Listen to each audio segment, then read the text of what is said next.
60-year-old waitress is fired for helping owner disguised as homeless. Next day she got the shock of her life. Margaret had worked at Lancaster's diner for 30 years. The small-town eatery had once been a warm, welcoming place, but lately, things had changed. New rules. Strict policies. Cold-hearted management. And at the top of it all was Ethan Carter, the young, arrogant manager. To him, efficiency mattered more than compassion. Rules weren't meant to be bent, even for the needy. Especially not for the needy. Margaret, however, had always believed in kindness first. And on that chilly October evening, kindness was exactly what got her fired. It was nearly closing time when the door creaked open. A gust of cold wind swept inside, carrying the scent of rain and damp leaves. Margaret, clearing a nearby table, turned to see a homeless man step in hesitantly. His clothes were ragged, his face hidden under a thick, unkempt beard. His hands trembled as he rubbed them together, seeking warmth. The customers at the nearby booths glanced at him with mild discomfort before turning back to their meals. Margaret's heart ached. She had seen many homeless people before, but something about this man was different.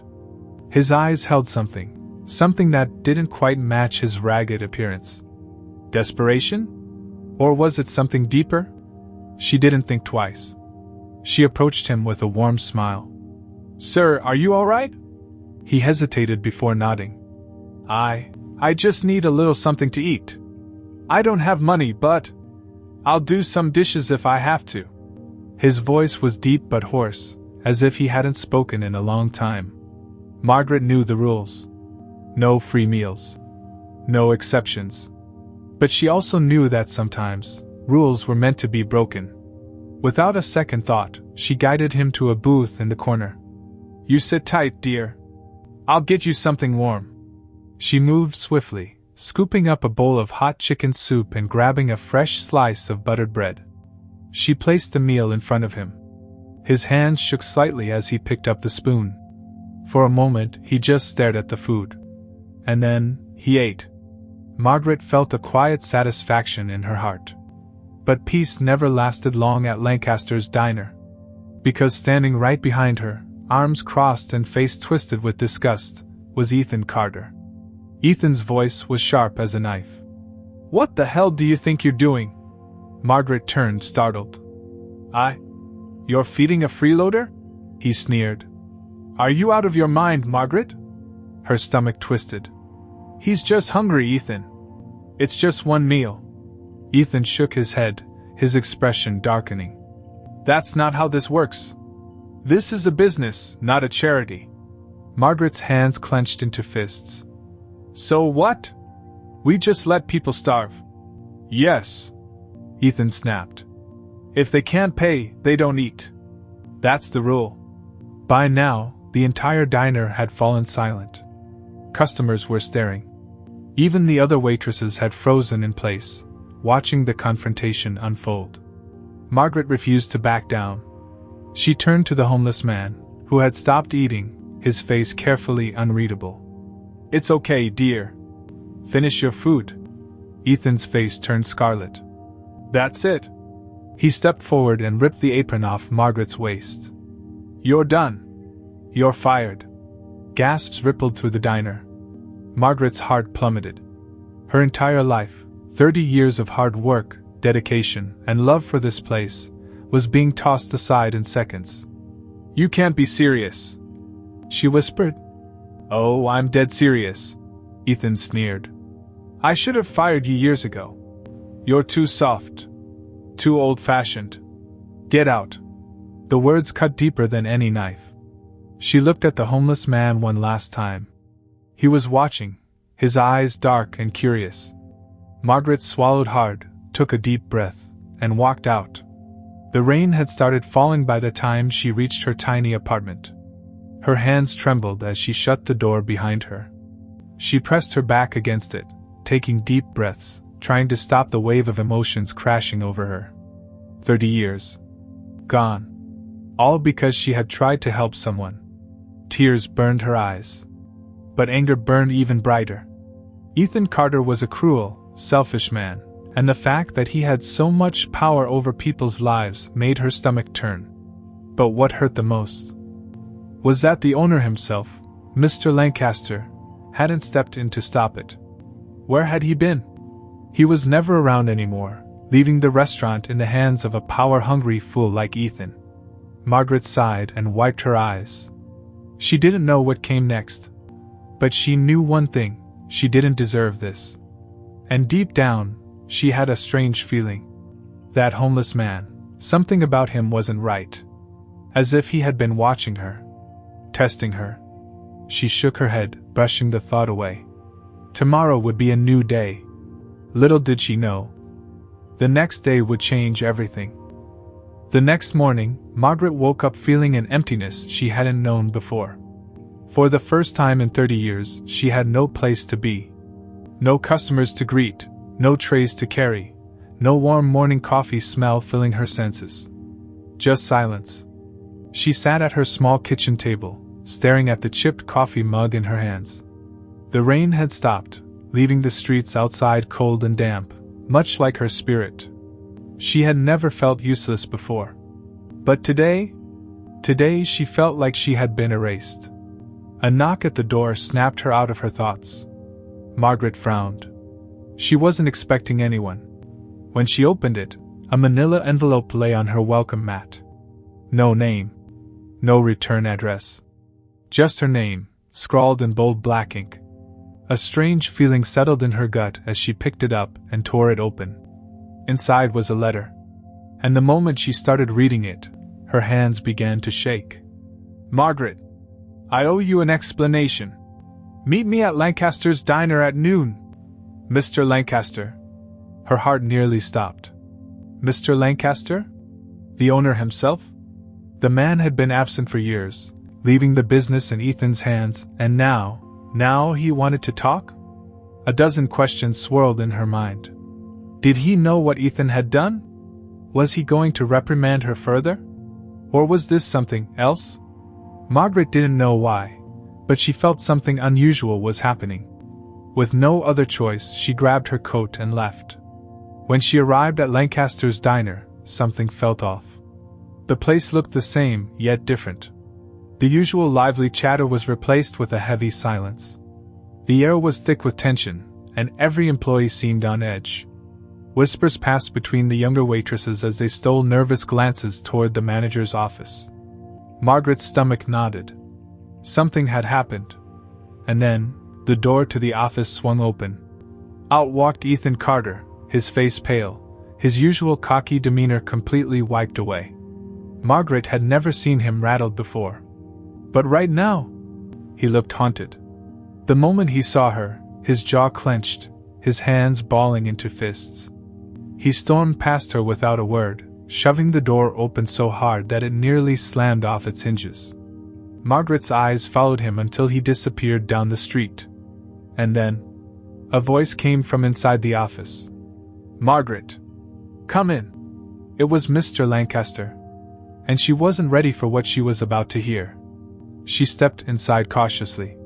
Behind the desk sat a man in his 60s, his sharp features framed by silver-streaked hair.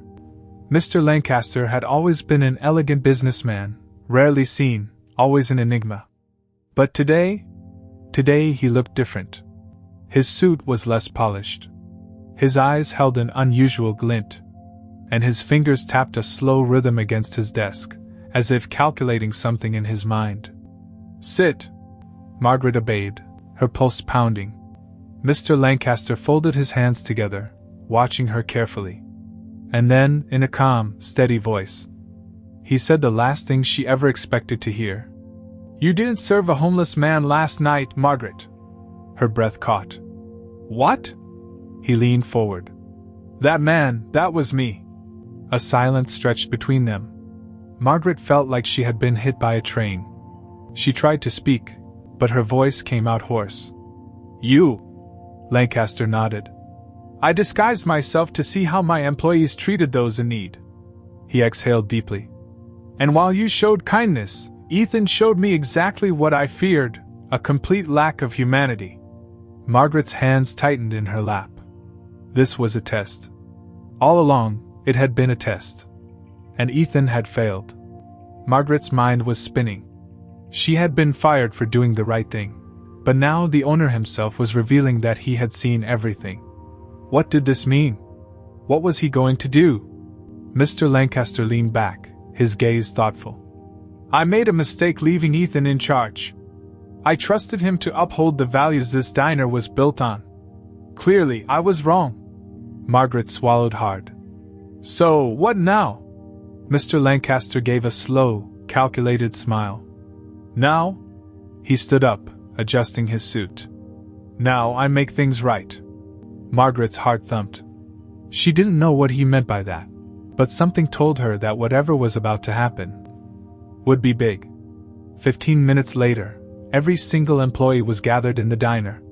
The air buzzed with uncertainty as Mr. Lancaster stepped forward. Ethan was nowhere to be seen. Margaret stood at the side, her nerves frayed. Mr. Lancaster took a deep breath. Then, his voice boomed across the room. Many of you have worked here for years. Some of you are new. But all of you need to hear this. This restaurant was never meant to be a place of cruelty. The employees exchanged confused glances. Margaret felt her pulse quicken. I have spent the past few years away, trusting others to run this place in my absence. He continued. That was my mistake. Because last night, I saw something that disgusted me. A heavy silence filled the diner.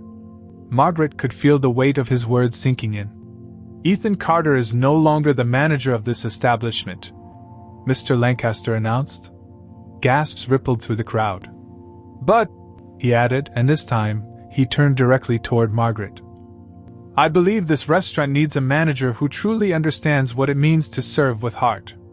Margaret's breath caught. And then, Margaret, if you'll accept it, I want you to be the new manager. The room erupted. Margaret's heart stopped. Her fingers curled into fists as the weight of the moment hit her full force. The very place where she had been thrown out like trash.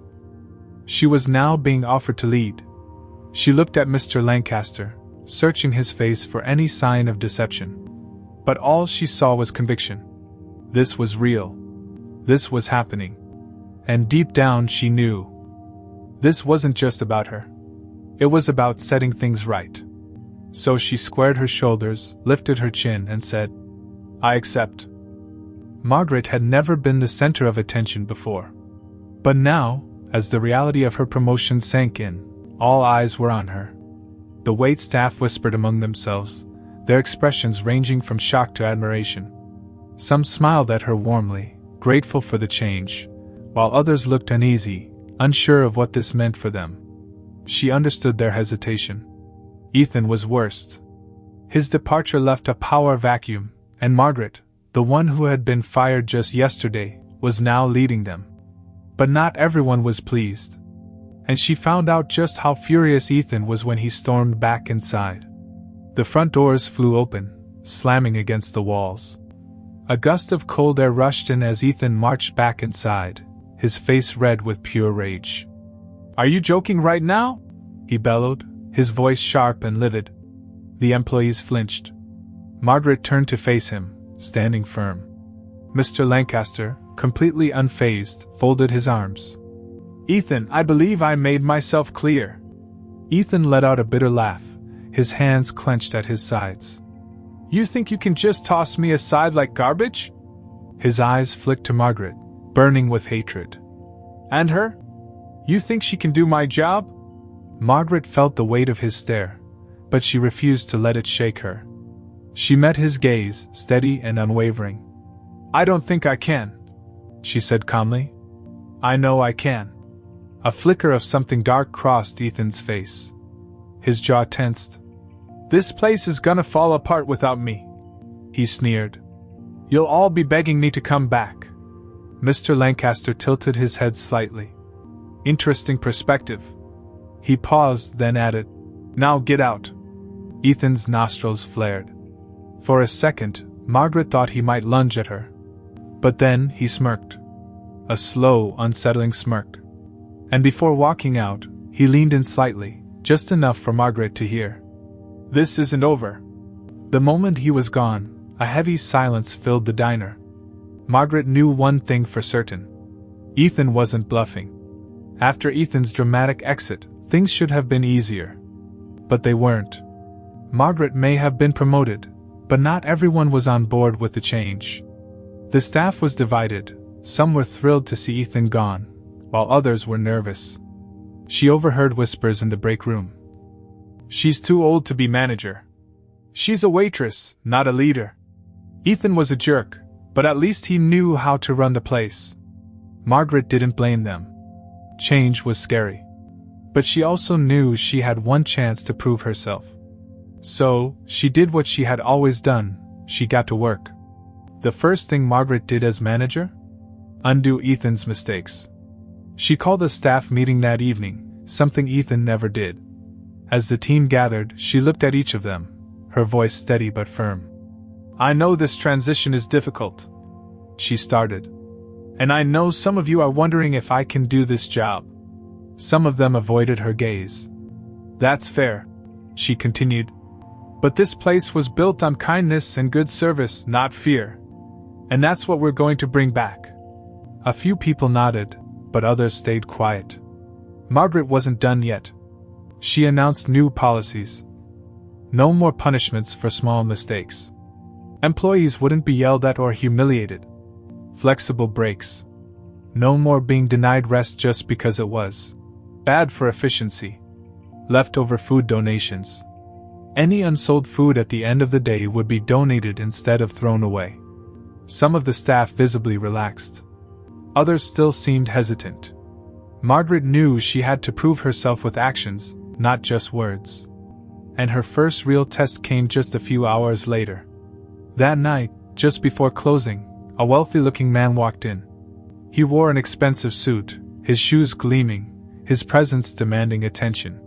He sat at a booth near the window and barely glanced at the menu before muttering, "Bring me your best dish. Quickly." Margaret recognized his type immediately, entitled, impatient, expecting special treatment. One of the younger waiters, Charlie, hesitated before approaching him. Margaret noticed how nervous he was, his hands slightly trembling as he took the man's order. Charlie had always been timid, often the target of Ethan's verbal abuse. The rich man sighed loudly as Charlie fumbled with his notepad. Margaret's instincts kicked in. She walked over, placing a calm hand on Charlie's shoulder. "I'll take it from here." Charlie exhaled, relieved, as Margaret smoothly took over. She met the man's gaze, her voice polite but firm. "Sir, we'll prepare your meal with care, but it will take the usual time." The man frowned. "I don't like waiting." Margaret gave a small, polite smile. "I don't like rushing perfection." The man stared at her. Then, surprisingly, he chuckled. "Fair enough," he muttered, sitting back. Margaret turned to Charlie and nodded toward the kitchen. "You did great. Now go tell the chef to make it special." Charlie grinned, his confidence visibly growing. The rest of the night went smoothly. Margaret knew one thing: small victories mattered.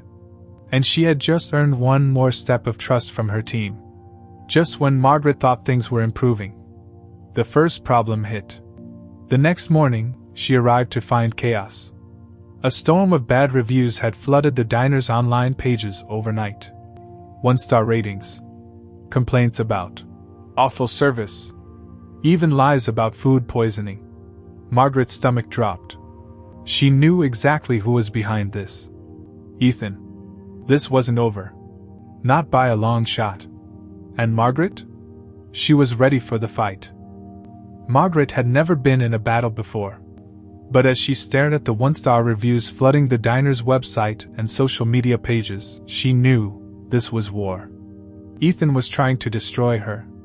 And if she didn't act fast, everything she had worked for, everything she had started to rebuild, would crumble before it even had a chance to grow. Margaret quickly scanned the fake complaints online. Horrible service. The new manager is rude and incompetent. Found a cockroach in my food, do not eat here. Waited an hour and still didn't get my order. I miss the old manager. This place used to be great. Now it's falling apart. Avoid at all costs. Her blood boiled. These were lies. And they were working. The diner's reservations dropped overnight. Their usual morning rush? Non-existent. Regulars came in, hesitant, whispering among themselves. Some even asked, "Is it true? Is the food really bad now?" Margaret's heart twisted. Ethan wasn't just trying to hurt her reputation, he was trying to sink the entire diner. And worst of all, the staff was nervous. She could see it in their eyes, the doubt creeping in. Could she really lead them? Could she really handle this? She had one chance to prove she could. And she wasn't going to fail. Margaret wasn't tech-savvy, but she wasn't stupid either. She called up Riley, a high schooler who worked part-time as a busboy and spent half his life on social media. "Can you track where these reviews are coming from?" she asked, tapping the screen. Riley's eyes lit up. "Oh, yeah? These all came in at 2 a.m., back to back. That's not real customer activity. It's a coordinated attack." "Bingo." Margaret nodded sharply. "Can we report them?" "Already on it." Riley smirked, typing rapidly. "Fake reviews can be flagged. If enough people report them, they get removed." Margaret turned to the staff. "We're not going to let Ethan win," she declared. "If we show people who we really are, they'll see the truth." She had an idea. A big one. Margaret called an emergency meeting. "People think this place is falling apart because of those fake reviews," she told her staff. "So let's show them what we're really about." She grabbed a marker and started writing on the board. Invite food bloggers and local influencers for a free meal. They would spread honest reviews. Go live on social media. Let people see the kitchen, the food, the team in action. Customer testimonies. Offer discounts in exchange for real reviews from diners. A paid-forward event. For one day only, every customer could buy an extra meal to donate to the homeless. The last point made everyone pause. "Wait," Charlie blinked. "You mean, we'll help people instead of just fixing our image?" Margaret smiled. "Helping people is our image."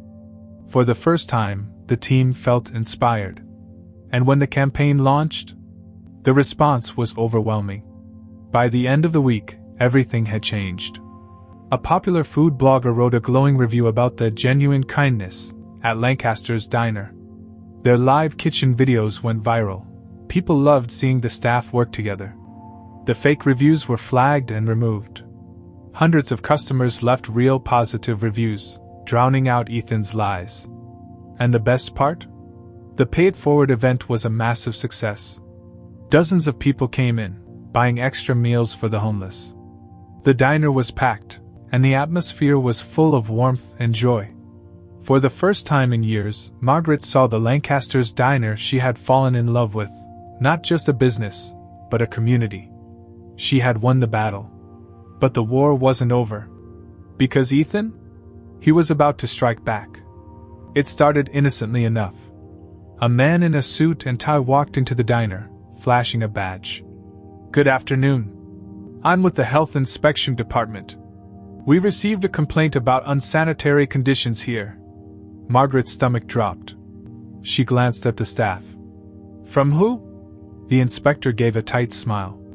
"We don't disclose that information. But we need to do a full inspection, right now." Margaret's heart pounded. This wasn't random. This was Ethan. And if they found anything at all, the diner could be shut down. The war had just escalated. And Margaret had no idea what was coming next. Margaret's pulse pounded as the health inspector stood before her, clipboard in hand, eyes scanning the diner like a predator hunting for weakness. This wasn't a routine check. Ethan had lost the battle of fake reviews, but he wasn't done fighting dirty. Margaret had spent 3 decades in this diner. She wasn't about to let one bitter man destroy it. The inspector adjusted his wire-rimmed glasses, flipping through his papers. "I'll need full access to the kitchen, storage rooms, freezers, and staff areas. I also need to check hygiene compliance, food expiration dates, and overall cleanliness." Margaret forced herself to nod calmly. "Of course. We have nothing to hide." She turned to the staff. signaling them to stay sharp. Charlie whispered as she passed. "This is Ethan, isn't it?" Margaret's jaw clenched. "It has his fingerprints all over it." Charlie gritted his teeth, but Margaret gave him a firm look. "We do this by the book. No mistakes." The inspector began his sweep. Every corner of the kitchen was scrutinized. Every fridge was checked for temperature accuracy. Every sink was inspected for proper sanitation. Margaret kept a close watch, her heart hammering. Would Ethan go so far as to plant something? And then, the inspector paused. He reached for a container in the back fridge, peeling off the lid. Margaret felt her breath catch. Inside was a tray of raw chicken, sitting out of temperature compliance. Her stomach twisted violently. She had checked this fridge last night. It had been perfectly organized. But now, the chicken looked like it had been left out for hours. Margaret's fists clenched. This was planted. And they were about to be shut down. The inspector's face hardened. "This is a serious violation." Margaret acted fast. "Hold on." Her voice was firm but respectful. "I want to check the security footage before you make your final report." The inspector arched a brow. "Security footage?" Margaret gave a tight nod. "We installed cameras in the kitchen and storage areas after a few incidents with our last manager." A lie, but one she was willing to take a chance on. The inspector hesitated.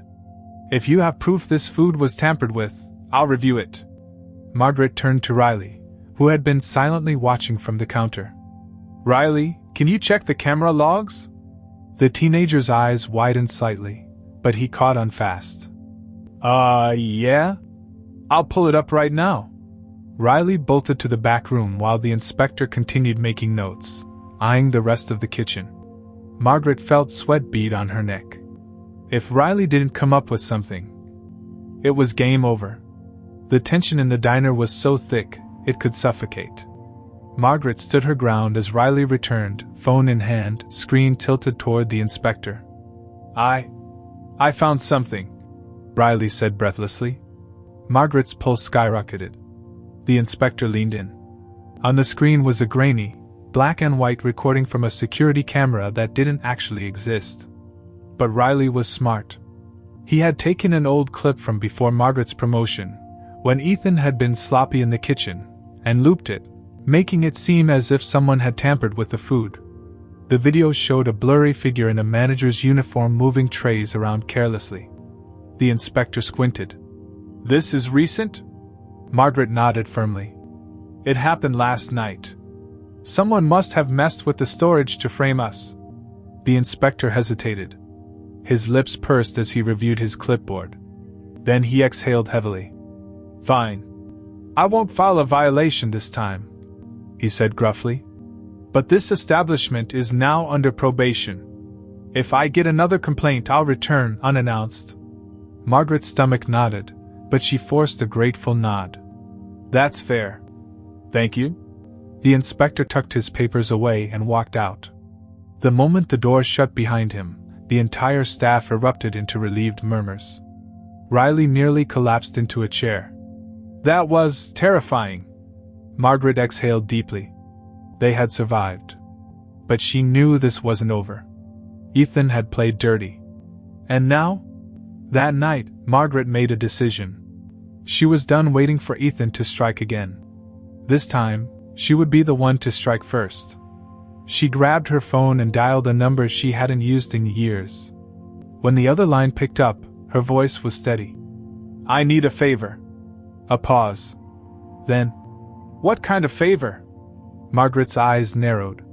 "I need you to help me catch a rat." The next day, Margaret sent out a message, one she knew would reach Ethan. It was simple. A post on social media. "Lancaster's Diner Grand Reopening Event. Join us this Friday for a special announcement. Free meals for our first 20 customers." Margaret knew exactly what would happen next.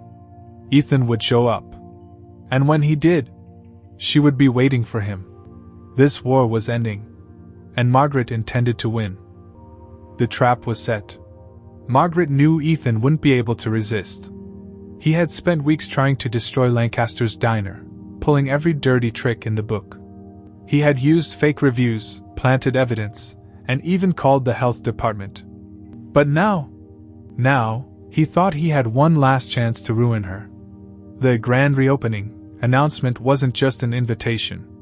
It was a challenge. And Ethan Carter was about to lose everything. Friday evening, the diner was packed. The buzz of excited conversations filled the air as customers, new and old, flooded in for the event. Margaret stood by the register, her heart steady. This was it. This was the final battle. Her eyes scanned the room. And then, she saw him. Ethan had just walked in. He wasn't in his usual polished attire. No suit, no tie. Instead, he had dressed casually, as if trying to blend in. But Margaret had been expecting him. He took a seat near the counter, ordering a coffee like a normal customer. But Margaret knew him too well. He wasn't here for food. He was waiting for the right moment to strike. And that's when Margaret's final move began. The diner's old television, one that hadn't been used in years, flickered to life. The screen displayed grainy security footage. The chatter died instantly as customers turned to look. Margaret walked forward, microphone in hand, her voice calm but commanding. For the past few weeks, this diner has been under attack. Someone has tried to destroy it with fake reviews, false accusations, and sabotage. Ethan stiffened. And now we know who it was. The video played. It was Ethan. Caught sneaking into the storage area. Caught tampering with the food. Caught making a call to the health department. The entire diner was dead silent. And then, gasps. Murmurs. A wave of disgusted looks turned toward Ethan. Margaret walked up to him, her expression unshaken. "You thought I wouldn't see it coming, didn't you?" she said softly. Ethan's face was ghostly pale. "You set me up," he growled under his breath. Margaret smiled. "No, Ethan. You set yourself up. I just let you walk right into it." He looked around, realizing the weight of what had just happened. No one would ever trust him again. His dirty tricks were out in the open. And then, as if fate had planned it perfectly, the door swung open, and 2 police officers walked in. "Ethan Carter?" one of the officers asked, stepping forward. Ethan's head snapped toward them. "What? You're under arrest for attempted fraud and tampering with food safety regulations." The diner erupted. Customers muttered in shock, some even pulling out their phones to record. Ethan stood up abruptly, knocking over his chair. "This is insane!" Margaret crossed her arms. "I think you'll find that the law doesn't agree." The officers didn't hesitate. Ethan was cuffed right there in front of everyone. As they led him out, he turned back one last time, his expression a mixture of anger and disbelief. "You think you've won?" he spat. Margaret just smiled. "I didn't think it, Ethan. I know it." And then, he was gone. For good. The diner burst into applause. Some customers cheered. Others clapped Margaret on the back. Charlie whistled. "That was the coolest thing I've ever seen." Riley grinned. "You planned all of that, didn't you?" Margaret shrugged. "Ethan always thought he was the smartest person in the room." She smiled. "He just never realized that I've been watching and learning from people like him for 30 years. Mr. Lancaster, who had been standing near the back, finally stepped forward. He clapped Margaret on the shoulder, his eyes filled with pride. "You saved this diner," he said. Margaret shook her head. "No. We saved it." The staff nodded in agreement, looking around at each other with newfound confidence. This wasn't just a workplace anymore. This was family. A week later, the diner was busier than ever. People weren't just coming for the food anymore. They were coming for the story. Margaret had become a local legend, the woman who stood up for what was right and took down a corrupt manager. But she didn't let it get to her head. She was still the same Margaret. Still pouring coffee with a smile. Still checking in on her staff. Still helping those in need. And as she stood behind the counter, Watching her team laugh and work together, she realized something. For the first time in a long time, she wasn't just serving meals. She was building something that mattered. And nothing, not even Ethan Carter, could ever take that away.